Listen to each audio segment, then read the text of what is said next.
Hey teachers, in this video, I'm going to show you how to roll over your Sandbox contents from last spring into your current live course. All of your live courses are going to be in your unpublished courses here at the bottom.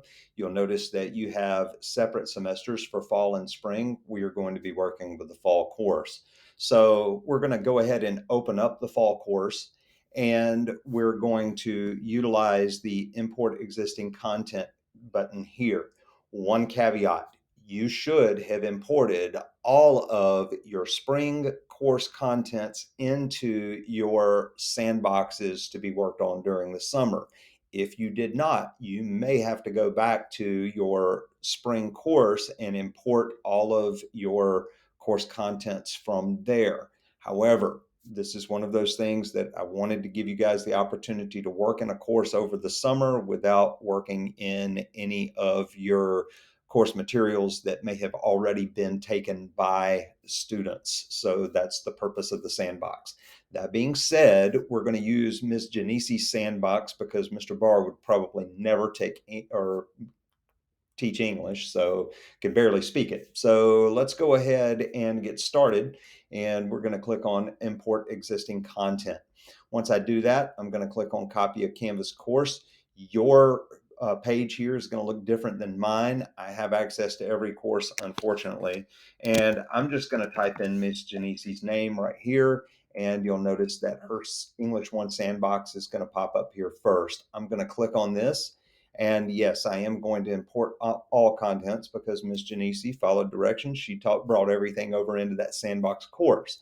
I'm also going to adjust events and due dates in the case that she did not take dates off of her previous materials. If you don't take these dates off, then your students in your new live courses will have past due dates. Those assignments may have been given back during the spring, and we don't want that. We want to actually make sure that these assignment dates are rolled or not rolled forward at all. So I'm also clicking remove dates here, and then I'm going to go ahead and click on import. Once I do this, you can go grab a cup of coffee while this progress bar starts here. And as soon as the progress bar is finished, then we can go ahead and click on home, and we can begin to check for invalid links, and we can also check our course settings. All right, teachers, the job is completed. I went and got my cup of coffee like I told you guys, and then we'll go ahead and click on home and make sure that everything has carried over. In this case, you'll notice that the home page of the course is now my home page from last year. I do not have to do anything to that page. If I click on syllabus, it should have carried over. There it is, and do not have to do anything here. If I click on home and then go back to teacher information, that teacher information has carried over, and that is Ms. Janisi's page. So all of these links have carried over. We can go over here to our assignments, and we just want to make sure that all of the assignments have come in and that the categories are all equal to 100%. In this case, I'm going to go ahead and close homework, close essays, journals, exam, etc., imported assignments, ungraded. And then there's a migrated quizzes that came over, but you'll notice that there are 3 of these that are equal to 0%.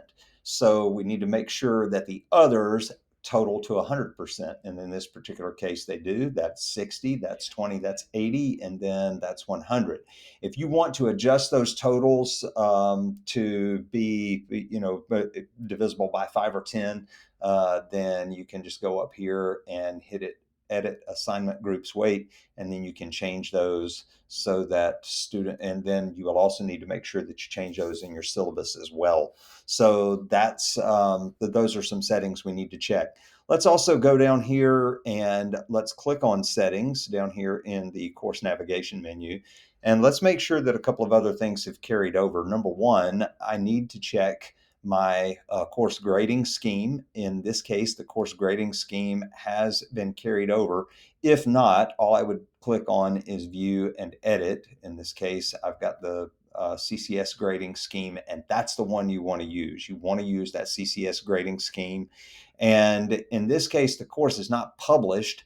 If you look over here in the right-hand column, so we'll want to make sure that we publish the course, and I would wait until next week to do that. Probably over the weekend, maybe give the students a day to actually look at the course. If you want to go to modules, and you can, by the way, you can do this now. You can click modules and you'll notice that my getting started unit is here. We'll just go ahead and collapse all, but you'll notice that a lot of these are already published. We'll want to set our current unit at the top. In this case, I'm going to drag unit 1 all the way up here to the very beginning. And then notice here that I have this button, this publish button, that now I can actually unpublish this module and all items in that module. So guess what? We're not going to get into Unit 7 until the end of this year. So I'm just going to click on that, and it will actually unpublish everything in that module. And keep in mind that if you've got assignments in here, it's going to unpublish those assignments too. And that's also a little motivation that if you've got any old assignments that you need to get rid of, it is best to go in here. And if you've got stuff left over from COVID that you're not going to be using, again, just go in those assignments and delete them, because there's no student work attached to them. Just remember that if there is student work attached to anything, then you can't delete it. So you're bringing this in all fresh. That should be the case. So I'm just going to go ahead and unpublish what's left here on the screen. And so now, like I said, the only module that my students are going to see is here at the top, and that's Unit 1. One last thing I do want to do before we finish, and I should have done this in the settings a while ago, is I can actually validate the links in my content to make sure that these things work. When I click on this, I'm going to start the link validation here, and it may require you to go get another cup of coffee if you're like me and you drink it really fast. But once this link validator completes, it will show you any links in your course, any hyperlinks that are going to be 404s, basically dead end links, and you'll want to go in and actually fix those links. So I'm just going to leave that here and go back to my homepage and let you know that if you have any, once again, if you did not create a sandbox and did not dump your course contents in, you're going to have to go back to last year's course and bring all of this stuff over. Remember, you're bringing over everything. You're not just bringing over your course contents this year. This was a change, because what I did in the modules here was that I changed this so that any changes that needed to be made in the module, and the getting started module especially, like for instance using Canvas, this is all a Google Doc. It's embedded, so that when this comes over from year to year, if there's anything that needs to change in this, I change it on my end, and it changes for every course in the system, which is really nice. But anyway, and also we didn't want you to have to go back through and continue to redo things year after year that you've done once. If it's good enough for last year, for right now, we think that it's good enough for this year. Like I said, we can change individual things in those Google Docs, and it'll roll automatically down. Anyway, if you have any questions, please feel free to come by Learning Commons. Email me at jbar@ccsk12.com, and I'll be happy to step in and help you out.